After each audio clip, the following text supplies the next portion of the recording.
Welcome everyone. I'm David Vaucher, and this is Return on Racing. Return on Racing is powered by Vaucher Analytics, which helps race teams and drivers drive efficiencies off track so they can fuel success on track. Return on Racing is also brought to you by the Motorsport Sponsorship Accelerator, the most cutting-edge resource out there to learn how to find, maintain, and grow long-term sponsorship relationships. If you're interested in finding out more, please visit the Vaucher Analytics website at www.vaucheranalytics.com and use the navigation links in the top right hand of the screen. Okay, so today I'm back for the fourth and what I thought was the final part of the Racing's Second Revolution series. But as I was putting it together, I had an idea for a fifth part. I'll cover that in the next episode. But for now, what I want to do is summarize how we've gotten to this point. Part one of the Racing's Second Revolution series exposed the fragility of today's model. Teams rent visibility instead of owning assets. Part two showed how storytelling gives those assets meaning. And part three introduced the Vaucher Analytics Motorsport Relevance Pyramid, the framework for building independence through culture, ubiquity, and own revenue. And of course, these are just the summaries. I'll link the full episodes in the show notes. So now, in this fourth part, I want to cover what could be considered the hard part, but is also, to me, the most fun. And this is execution. This near final chapter isn't about dropping sponsors overnight. That is not the case. And in fact, I'm completely aware of, you could call it the irony of telling you about the Motorsport Sponsorship Accelerator and then telling you minutes later that you don't need sponsors anymore. That is not the case. This is about doing the work now so that over time, sponsors become as close as possible to optional accelerants instead of lifelines.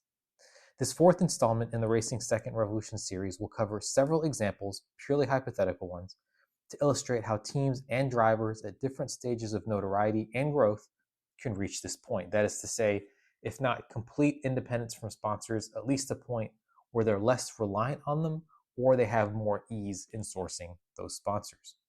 With the foundation described in the previous installments in place, this is now moving to exactly what it sounds like, building a business around racing. And if this sounds far-fetched, consider that in the current paradigm, racing survives as a marketing platform for sponsors. With effort and time, why can't teams become a marketing platform for their own products and services? Certainly, this type of entrepreneurship carries risk and many obstacles. Covering every possible obstacle for every example is out of scope for this installment, and it will be up to the racing organizations to do their homework properly before embarking on such ventures. Furthermore, to avoid any confusion, this series has rested on the idea of, quote, ownable content in opposition to quick hit material made for social networks. For these examples, so the ones I'm about to cover, teams should have cleared the storytelling stage in the Vaucher Analytics Motorsport Relevance Pyramid, and I'll refer to content as anything that leverages a team or driver's intellectual property. This could include the audio and video we usually associate with this term, so the term content, but it could also include any number of branded and or licensed products and services, and some examples of which are going to be illustrated shortly. In fact, the content in question should include as much offline material as possible because it can't really ever be truly owned if a platform hosts it and takes a cut of the revenue it generates. Also, indications point to Gen Z in particular yearning for a return to analog consumption. So now is the perfect time for motorsport teams, hopefully having primed their fans online during the rise of social media, to step back into the real world with marketing and initiatives that they manage and profit from as fully as possible. So with that preamble out of the way, let's get right into the first set of examples. And again, these are purely hypothetical, and I'm going to start with small teams with the overarching concept being creativity and community as currency. Now, of course, there's no chance that small racing series or teams will have the storytelling might of F1 or even the WRC behind them. That doesn't mean they can't use their creativity to generate buzz and eventually income. So let's start with a hypothetical example of local artist collaborations. A regional GT or even karting team partners with a local illustrator or streetwear designer to create a limited run capsule, probably tees and hoodies with some special pieces thrown in, and I'm thinking here of perhaps high quality photography or art prints. The key here is to lean into the local aspect with both subject matter and artist. The idea is to make fans feel as deeply connected to the team and its local roots as much as possible. If that connection comes through immediately in the art and or design, the team and its collaboration partner have already removed the majority of the friction towards making a sale. Production risk is also limited because each drop is small, maybe 100 pieces, but it's local press gold and creates owned IP that can return every season with new art. This type of activity can be leveraged by both the artist and the team and or the driver, since both fan bases can be exposed to each other. Each side should reach out to news and social media outlets in their respective worlds, as the project could be interesting enough to get picked up by any of them, which would amplify a small project into something much larger. And just to put some numbers around this, tangibly, a single 100-piece merch drop for just one line of hoodies might net 3 to 5,000 euros and generate press perhaps 10 times that much in exposure, depending on the reach of those items. The second example would be to utilize the assets that a team already has. So let's talk about, somewhat in the same vein, that's the artistic one, utilizing the garage as a creative space. Your garage, and of course your race cars, can be used for a lot more than their assumed purpose. Between races, teams could rent out their facilities to musicians, artists, or even film students for filming purposes. Such a measure could earn some side income immediately, sure, but the really interesting benefits are long term. Such initiatives would allow a race team to embed itself in the community's creative scene. With this status, the team can source new artists for the drops described earlier, and from a commercial point of view, it will understand what appeals to certain demographics, perhaps even those it might wish to turn into race fans. To the extent that some pitching to sponsors is still required, and I've mentioned that up front and many times during the Racing's Second Revolution series, this on-the-ground insight is highly valuable knowledge, and perhaps this newly acquired creative network will even help source new sponsorship opportunities, creating a virtuous cycle that makes sourcing and closing sponsorship deals that much easier.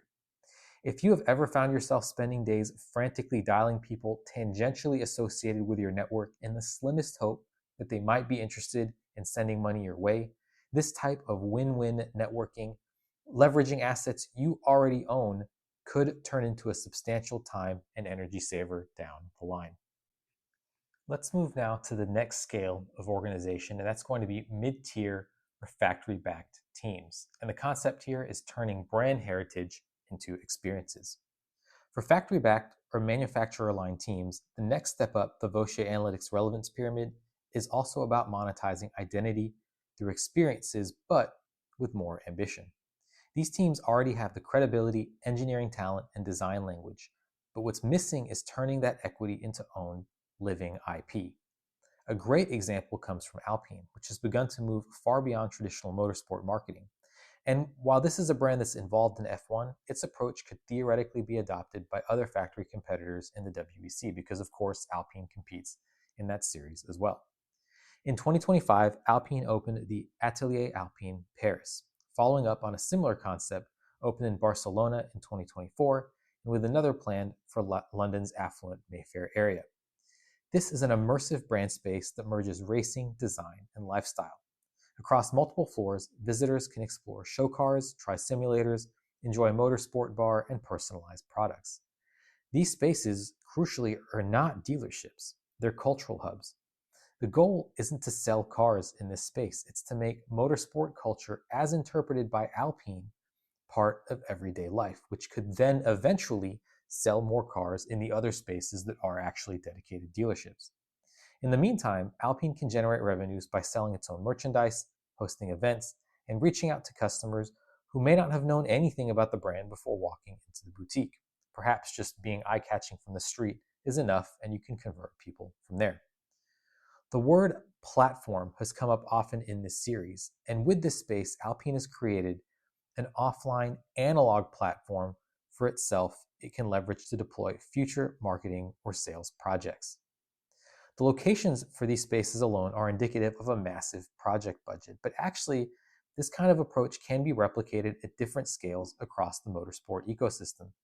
For instance, why couldn't the WRC set up pop-up stores at events such as the World Marathon Majors, or really any gathering likely to have groups of active participants who enjoy doing things outdoors?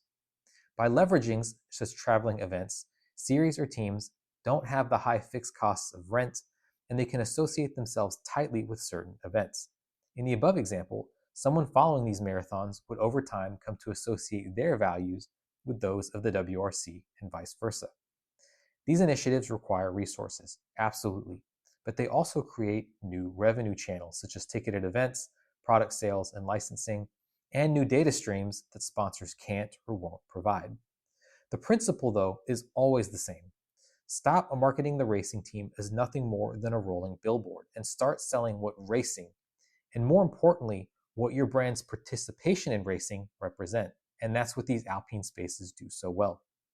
When a brand's design, craftsmanship, and competitive spirit become things fans can touch, wear, or experience daily, over time, the dependency on sponsors will diminish and race teams will find themselves with more options to support their racing campaigns. And now I want to move to the final tier of development, which probably will not surprise you. And these are going to be elite Formula One teams, with the overarching concept being flexing some of the world's most valuable names and indeed brands. Formula One is the pinnacle of motorsport with the budgets to match.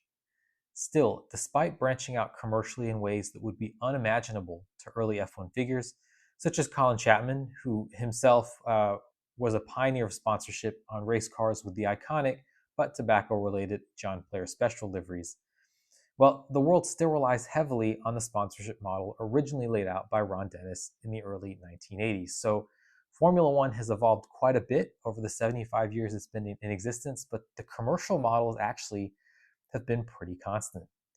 The risks presented by a lack of fully diversified revenue streams were put on full display in the wake of the global pandemic, at which point several teams faced severe financial distress. Today, with viewership at all-time highs and much healthier financials, F1 teams have the means to explore some truly innovative projects. This tier's opportunity lies in already having an enormous following of affluent fans. If products are conceived with care and based on data indicating their fans' other interests, so this is very important, the potential is there for lucrative margins.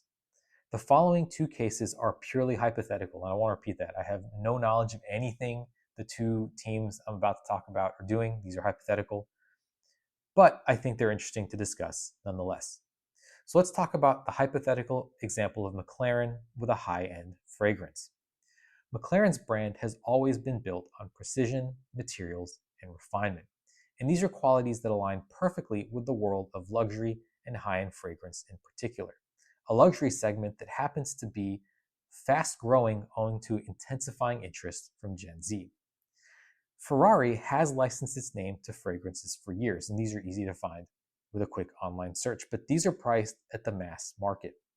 Now imagine a niche level scent from McLaren, something you might call an engineered eau de parfum, crafted with the same obsessive attention to detail as their road cars. The fragrance could be released in high-end department stores around the world with sculpted papaya and carbon fiber packaging. I think something could actually look really stunning if some concept were designed. Lando Norris is currently tied up as a spokesman for Ralph Lauren's Polo Red, so there's already an F1 and fragrance connection there, or at least an additional one, which seems like a missed opportunity as he would be the perfect pitchman for this hypothetical project. Nevertheless, in principle, Norris's commitment shouldn't get in the way of this new team-branded scent, which presents multiple positive outcomes. So I have no knowledge of the agreement between Ralph Lauren and Lando Norris, but I don't see how that could be a deal breaker in McLaren moving forward with its own concept. So Lando Norris or Oscar Piastri or any other future McLaren driver for that matter, not being available to pitch something like this isn't a deal breaker, and frankly, it may not even be desirable.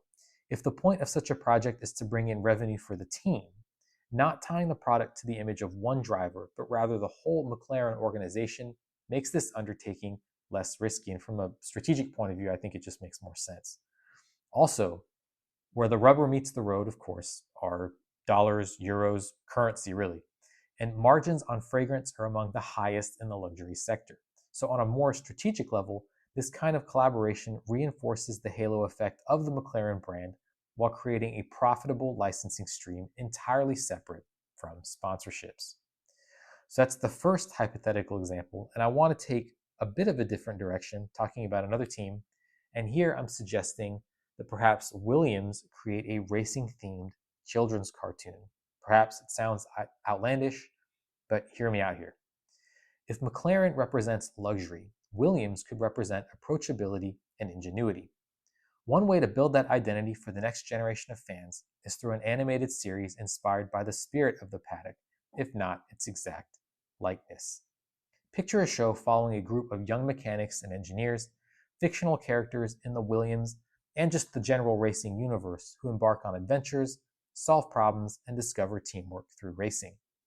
This avoids infringing on Concord Agreement boundaries because it never actually depicts specific F1 assets or driver likenesses, yet it channels the thrill and imagination of motorsport. And I'll just take a quick pause here and say, as far as I know, those Concord Agreements have never really been fully divulged.